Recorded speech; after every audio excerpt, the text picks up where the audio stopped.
Assalamualaikum warahmatullahi wabarakatuh. Alhamdulillahirrabbilalamin. Assalatu wassalamu ala asrafil anbiya wal mursalin sayyidina wa maulana Muhammadin wa ala alihi wa sahbihi ajmain, amma ba'd. Kaum muslimin dan muslimat dimanapun Anda berada, alhamdulillahirrabbilalamin, kita sudah memasuki fase ketiga atau 10 hari ketiga dari bulan Ramadan, dimana fase ketiga ini ada suatu hadis, walaupun ada sebagian golongan yang menganggap hadis ini lemah atau dhaif. Fase ketiga inilah fase dibebaskan dari siksa neraka. Jadi orang-orang yang bisa beribadah pada 10 hari terakhir di bulan Ramadan ini akan dibebaskan oleh Allah dari siksa api neraka. Tentunya ibadah ini beda pada siangnya dan pada malamnya.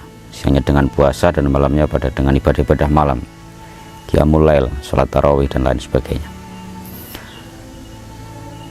Ketika ada iming-iming atau janji dari Allah seperti ini, maka bagi kita orang-orang muslim akan menimbulkan rasa berharap. Rasa berharap ini dalam istilah ilmu tasawuf namanya roja atau berharap. Kita berharap mendapat anugerah dari Allah, berharap mendapat ampunan dari Allah, itu namanya berharap. Nah, berharap ini harus disesuaikan dengan syariat. Orang yang berharap tanpa syariat konyol namanya, dolal. Contoh, kita berharap karena kita tahu bahwa ampunan Allah itu sangat luas, kita tahu bahwa Allah itu maha pengasih dan penyayang di akhirat nanti, maka kita santai nggak pernah ibadah, santai saja nggak usah ibadah. Ngapain ibadah? Toh Allah maha pengampun, toh Allah maha penyayang, kita pasti akan mendapat ampunan Allah. Itu namanya konyol. Apalagi kita tahu bahwa ampunan Allah itu menciptakan rahmat atau kasih sayang itu 1% dari kasih sayang Allah itu diturunkan ke muka bumi ini, diberikan kepada jin, manusia dan hewan-hewan. Dengan 1% kasih sayang dari Allah itu, antara sama umat manusia, sama hewan, sama jin itu bisa ada rasa kasih sayang. Itu baru 1%.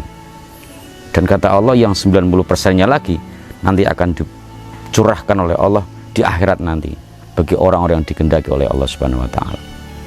1% saja sudah bisa membuat kedamaian di dunia ini, sudah bisa membuat perdamaian di muka bumi ini, apalagi kalau lebih banyak lagi. Nah, ketika ada orang yang tahu bahwa kasih sayang Allah lebih banyak lagi nanti di akhirat, kemudian dia berharap mendapat bagian dari kasih sayang Allah yang 99% tersebut, tetapi tanpa melakukan ibadah, ini namanya konyol. Jadi roja ini harus disertai dengan hal yang realistis. Kita boleh roja, bahkan dianjurkan untuk roja, tetapi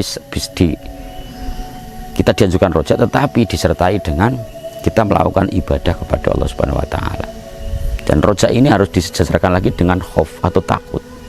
Kalau roja terus kita hanya berhayal, kalau kita hanya berharap terus, lama-lama disebut orang yang berhayal atau pemimpi. Harus disertai dengan namanya khauf atau takut. Jadi kita ketika melakukan ibadah kepada Allah itu takut kepada Allah karena merasa ibadahnya masih salah. Tetapi di samping kita merasa ibadahnya masih salah, kita juga berharap bahwa Allah pasti akan mengampuni kesalahan kita. Itu namanya khauf dan roja. Dan 10 hari terakhir di bulan Ramadan ini Allah menjanjikan kita akan dibebaskan dari siksa neraka. Ini menjadi roja bagi kita, harapan kita. Dan tentunya roja ini supaya tidak jadi hanya angan-angan kosong, maka kita sesuaikan dengan amal ibadah kita.